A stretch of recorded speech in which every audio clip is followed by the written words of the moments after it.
দৃষ্টিতে channel bright. সুপ্রিয় শিক্ষার্থীবৃন্দ, আসসালামু আলাইকুম। আজকে আমি তোমাদের হিসাব বিজ্ঞান বিষয়ে ক্লাস নেব। আমি মোহাম্মদ কামরুজ্জামান স্যার। আমি আজকে দশম অধ্যায়ের ক্লাস শুরু করছি, পার্ট 1। দশম অধ্যায়ের পার্ট 1 আমি আজকে চার্ট নিয়ে আলোচনা করব। প্রিয় শিক্ষার্থী, তোমরা বোর্ডে ফলো করো। চার্ট আমাদের দশম অধ্যায়ের দুটি পার্ট, একটা হচ্ছে বিষয় বিবরণী আর একটা হচ্ছে আর্থিক অবস্থা বিবরণী। আজকে আমি বিষয় বিবরণী কি কি যায় এবং সেই সম্পর্কে বিস্তারিত আলোচনা করব। তোমরা ভালো করে খেয়াল করো। বিষয় বিবরণীতে সবার আগে বিক্রয় বসে। বিক্রয়, ধরো বিক্রয়ের টাকা এইটা, বিক্রয় সাথে যোগ হবে ধারে বিক্রয়। ধারে বিক্রয়, ধারে বিক্রয় যোগ হলে একটা টাকা বেরোবে, সেই টাকাটা হচ্ছে এইটা। এখান থেকে বাদ যাবে বিক্রয় ফেরত, বিক্রয় ফেরত, বিক্রয় বাট্টা, বিক্রয় বাট্টা বাদ দিলে একটা টাকা বেরোবে, সেই টাকা ধরো এইটা। এইখান থেকে বাদ যাবে মুনাফাবিহীন বিক্রয়, মুনাফাবিহীন বিক্রয়, বিহীন বিক্রয়। এইটা বাদ দিলে যেই টাকাটা বেরোবে সেই টাকার নাম হবে নিট বিক্রয়। ধরো এইটা নিট বিক্রয়, নিট বিক্রয়। নিট বিক্রয় থেকে আমরা বাদ দিব বিক্রিত পণ্যের ব্যয়, বিক্রিত পণ্যের ব্যয়, পণ্যের ব্যয়। ধরো টাকা এইটা, বিক্রিত পণ্যের ব্যয় যখন আমি বাদ দিব আমি অলরেডি মোট মুনাফা পেয়ে যাব। তাহলে এটার নাম হচ্ছে মোট মুনাফা, মোট মুনাফা। আচ্ছা, মোট মুনাফা থেকে আমি বাদ দেব পরিচালন ব্যয়, পরিচালন ব্যয়। ধরো পরিচালন ব্যয়ের টাকাটা এইটা, বাদ দিলে আমি যে টাকাটা পাবো সেই টাকার নাম হচ্ছে পরিচালন মুনাফা বা ক্ষতি, পরিচালন মুনাফা বা ক্ষতি, পরিচালন মুনাফা বা ক্ষতি। এইখানেও ক্ষতি বেরোতে পারে। পরিচালন মুনাফার সাথে আমি যোগ করব অন্যান্য আয়, অন্যান্য আয়, অন্যান্য আয়। ধরো টাকাটা এটা যোগ করার পরে যে টাকাটা বের হবে সেই টাকার কোনো নাম দিব না, এই টাকাটার কোনো নাম দিব না। তার থেকে বাদ যাবে অন্যান্য ব্যয়, অন্যান্য ব্যয়, অন্যান্য ব্যয়ের টাকাটা ধরো এইটা যদি আমি বাদ দিই তাহলে আমার যে পরিমাণ টাকা বের হবে সেই টাকা বলবো আমি নিট মুনাফা বা ক্ষতি, নিট মুনাফা বা ক্ষতি। তারপরে আমার এই বিষয় বিবরণী শেষ হয়ে যাবে। শিক্ষার্থীবৃন্দ, তোমরা ভালো করে খেয়াল করো যে আমি নিট বিক্রয় থেকে বিক্রিত পণ্যের ব্যয় বাদ দিয়েছি, পেয়েছি মোট মুনাফা বা ক্ষতি। মোট মুনাফা থেকে আমি পরিচালন ব্যয় বাদ দিয়েছি, পাইছি পরিচালন মুনাফা বা ক্ষতি। পরিচালন মুনাফা বা ক্ষতির সাথে যোগ করছি অন্যান্য আয়। আমার একটা টাকা বেরিয়েছে, সেই টাকার কোনো নাম নাই, যেই টাকার কোনো নাম নাই সেইখান থেকে আমি অন্যান্য ব্যয় বাদ দিলে পেয়েছি নিট মুনাফা বা ক্ষতি। এখন আমাদের যে কাজটা সেটা হচ্ছে এই যে বিক্রিত পণ্যের ব্যয় আমরা লিখছি, এই বিক্রিত পণ্যের ব্যয় সরাসরি প্রশ্নে থাকবে না। বিক্রিত পণ্যের ব্যয় কোন কোন আইটেমগুলো যায় আমি সেগুলো লিখব। বিক্রিত পণ্যের ব্যয়, বিক্রিত পণ্যের ব্যয় কি কি, তার একটা সূত্র হচ্ছে আমরা মনে রাখার কৌশল, সেটা হচ্ছে প্রাপ্য, পশু, কাম, ডস, ড্র মাইনাস সমাপনী মজুদ পণ্য, সমাপনী মজুদ পণ্য, মজুদ পণ্য। আমরা এটা মনে রাখার কৌশল, প্রাপ্য, পশু, কাম, ডস, ড্র। তাহলে প্রাতে কি? প্রাতে হচ্ছে প্রারম্ভিক মজুদ পণ্য, প্রারম্ভিক মজুদ পণ্য। তাহলে ক্রয়তে হচ্ছে নিট ক্রয়, ক্রয়তে হচ্ছে নিট ক্রয়, নিট ক্রয়। আর এই পথে হচ্ছে পরিবহন বা ক্রয় পরিবহন, পরিবহন, ক্রয় পরিবহন, ক্রয় পরিবহন। শুরুতে হচ্ছে শুল্ক বা আমদানি শুল্ক, শুল্ক অথবা আমদানি শুল্ক, আমদানি শুল্ক। তারপর হচ্ছে কাতে হচ্ছে কারখানা বলে যা বলবে, কারখানা বলে যা বলবে।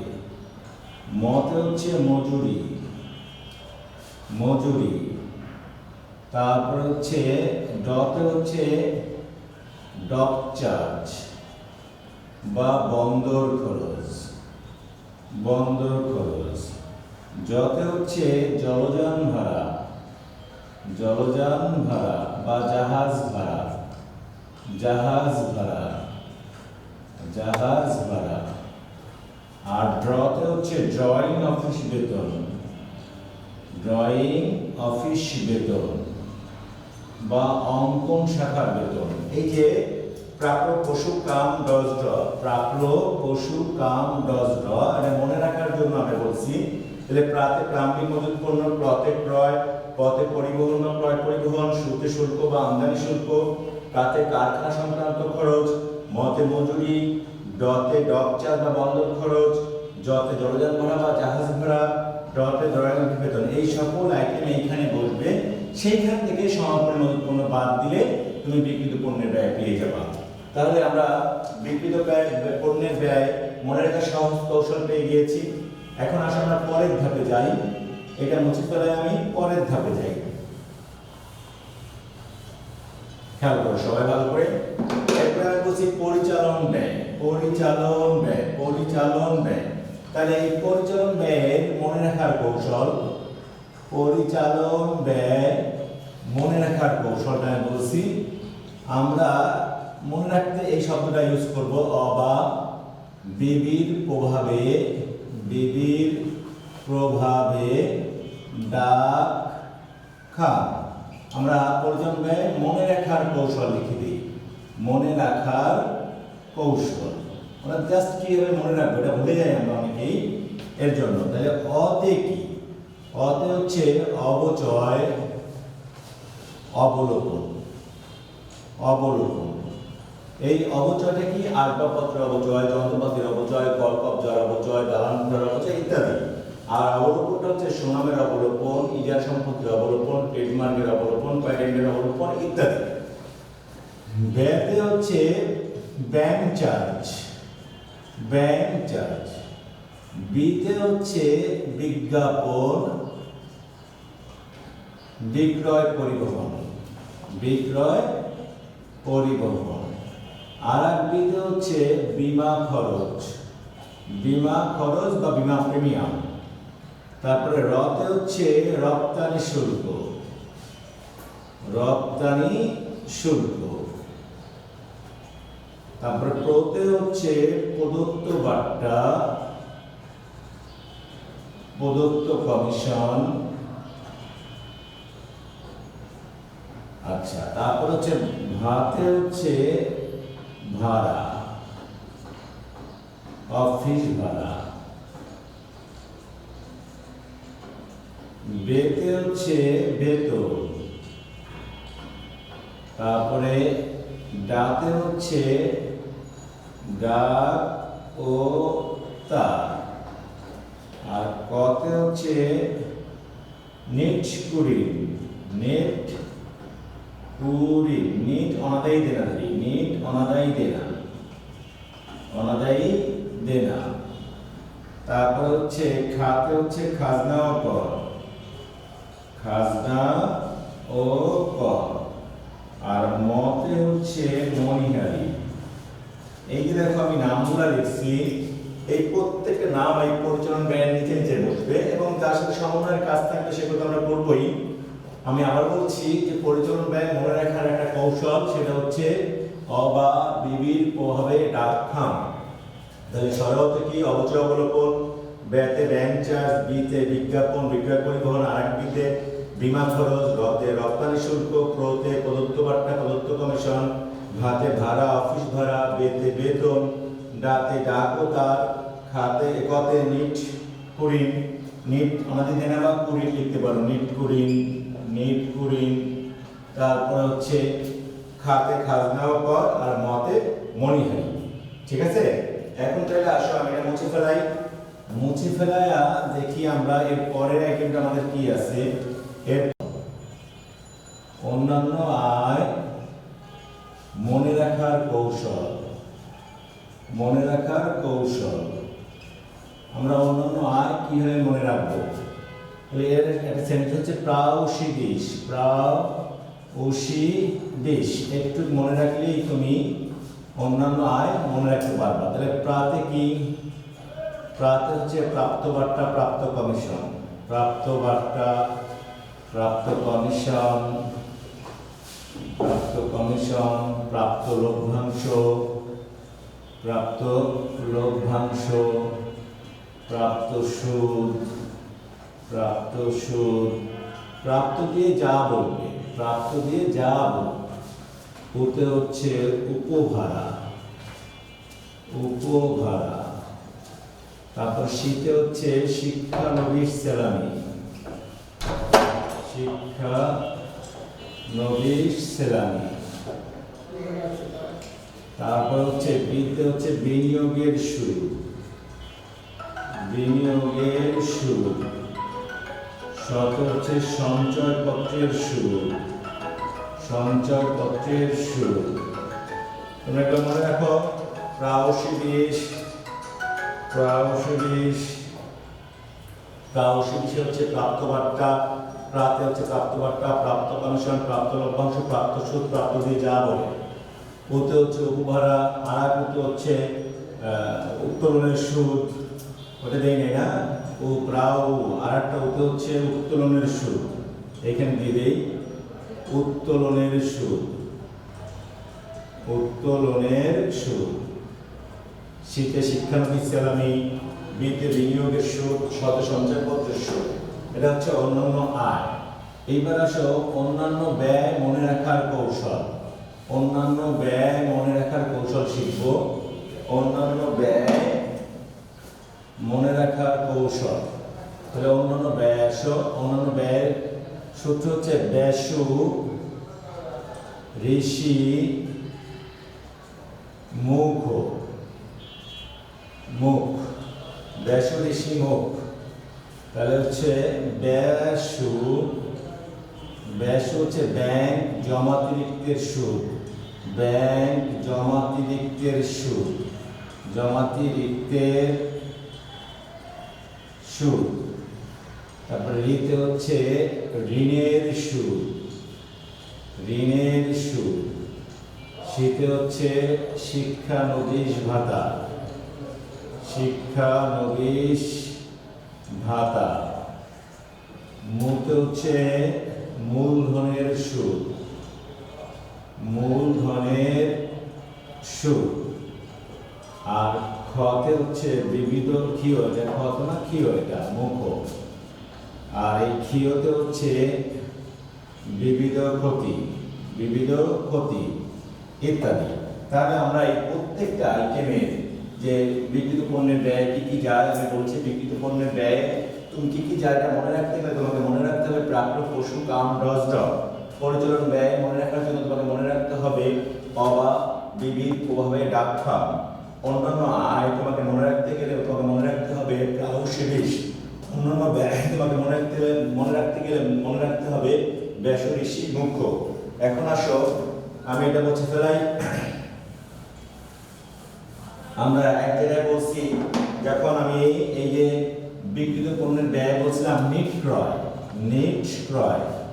এইটা আমরা কিভাবে বের করব? নিট ক্রয়, নিট ক্রয় বের করার কৌশলটা হচ্ছে তুমি অঙ্ক থেকে আগে ক্রয় নিবা। ক্রয়, ধরো ক্রয়টা এই টাকাটা, ক্রয়ের সাথে যোগ করবা সমন্বয় থেকে ধারে ক্রয়, ধারে ক্রয় বা বাকিতে ক্রয়। ধারে ক্রয় আরেকটা নাম আছে বাকিতে ক্রয়, অলিখিত ক্রয়। তাহলে ধারে ক্রয় টাকাটা আমি যোগ করলাম, যোগ করে টাকা বেরোবে। এই টাকা থেকে তুমি বাদ দিবা ক্রয় ফেরত, ক্রয় ফেরত। বাদ দেওয়ার পরে একটা টাকা থাকবে, সেই টাকা থেকে তুমি বাদ দিবা ক্রয় বাট্টা, ক্রয় বাট্টা। ক্রয় বাট্টা যখন তুমি বাদ দিবা একটা টাকা থাকবে, তার থেকে বাদ দিবা মালিক কর্তৃক পণ্য উত্তোলন, মালিক কর্তৃক পণ্য উত্তোলন। এই পণ্য উত্তোলন যখন তুমি বাদ দিবা একটা টাকা থাকবে, সেইখান থেকে বাদ দিবা বিনামূল্যে পণ্য বিতরণ। বিনামূল্যে পণ্য বিতরণ, এই বিনামূল্যে পণ্য বিতরণ যখন তুমি বাদ দেবে টাকা থাকবে। তারপরে বাদ দিবা মুনাফাবিহীন বিক্রয়। মুনাফাবিহীন বিক্রয়, মুনাফাবিহীন বিক্রয় বাদ দিতে টাকা থাকবে। তারপর তুমি লাস্টে বাদ দিবা ক্রয়ের অন্তর্ভুক্ত কোনো কিছু। ক্রয়ের অন্তর্ভুক্ত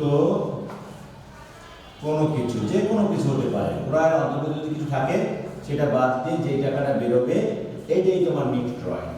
তাহলে আমরা নিট ক্রয় বের করার সিস্টেম হচ্ছে, আমি এই যে বিক্রিত পণ্যের ব্যয় প্রাপ্য পশু কাম ক্রয়তে আমি নিট ক্রয় লিখছিলাম। তাহলে এই নিট ক্রয় কিভাবে বের করতে আমরা পেয়ে গিয়েছি, মুছে ফেললাম নিট ক্রয়। আসো এবার আমরা পরিচালন ব্যয়ে এইখানে আমরা নেট কুরিন লিখছিলাম। নেট কুরিন অবাক বিবিক ওভাবে ডাক খাম, ওই যে ডাকের ক, সেখানে নেট কুরিন কিভাবে বেরোচ্ছে। কুরিনের আর এক নাম অনাদায়ী দেনা বা অনাদায়ী পাওনা। অনাদায়ী পাওনা বা দেনা, কুরিনের আর এক নাম অনাদায়ী পাওনা অথবা অনাদায়ী দেনা। যাই হোক, আরো অনেক নাম আছে। আমরা আজকে নেট কুরিন কিভাবে বের করতেছি দেখো। পুরাতন কুরিন অঙ্কে পুরাতন কুরিন ধরো এই টাকাটা, এর সাথে যোগ হবে নতুন কুরিন।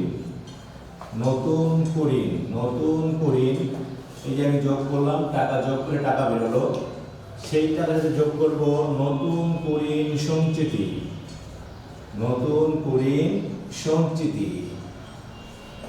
এই টাকা হলো বাদ দিয়ে যোগ করলে টাকা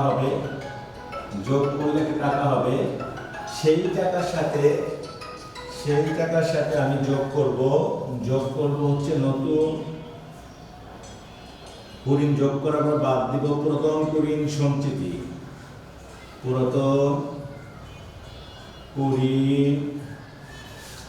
যদি আমি বাদ দিই তারপরে যে টাকাটা বেরোবে সেটি হচ্ছে নেট কুরিন। এখন পুরাতন কুরিন কোথায় থাকে, নতুন কুরিন কোথায় থাকে? পুরাতন কুরিন রেওয়া মিলে থাকে, নতুন কুরিন এবং নতুন কুরিন সঞ্চিতি এই দুইটাই সমন্বয়ে থাকে। আর পুরাতন কুরিন সঞ্চিতি এই দুইটা রেওয়া মিলে থাকে। পুরাতন কুরিন রেওয়া মিলে ডেবিটে থাকে, আর পুরাতন কুরিন সঞ্চিতি রেওয়া মিলে ক্রেডিট থাকে। আর সমন্বয়ে নতুন কুরিন সাধারণত বিবিধ দেনাদারের বা প্রাপ্য হিসাবে কিছু টাকা বলবে ওটা আদায়যোগ্য নয়, ওটা হচ্ছে নতুন কুরিন। আর নতুন কুরিন সঞ্চিতি পার্সেন্ট আকারে থাকে। তো আমরা এই কাজটা শিখে ফেললাম, কিভাবে আমাদের পাওনা লিখতে হবে, পরিচালন ব্যয় লিখে ফেলছি। তাহলে আমরা প্রথমে নিট বিক্রয় পেয়ে গিয়েছি। নিট বিক্রয় থেকে আমরা নিট বিক্রয় কিভাবে বের করতে পেয়ে গিয়েছি। এখন জানলাম নিট ক্রয় কিভাবে বের করতে হয়, তারপরে প্রথম কুরিন, নতুন কুরিন, এগুলো আমরা বের করছি। আজকে আমি এই পর্যন্ত ক্লাসটা শেষ করছি। এর দ্বিতীয় অংশ পরের পার্টটা আমরা পরবর্তী ক্লাসে করবো ইনশাআল্লাহ। আজকের মতো বিদায় নিচ্ছি। আল্লাহ হাফেজ, সবাই ভালো থাকবেন।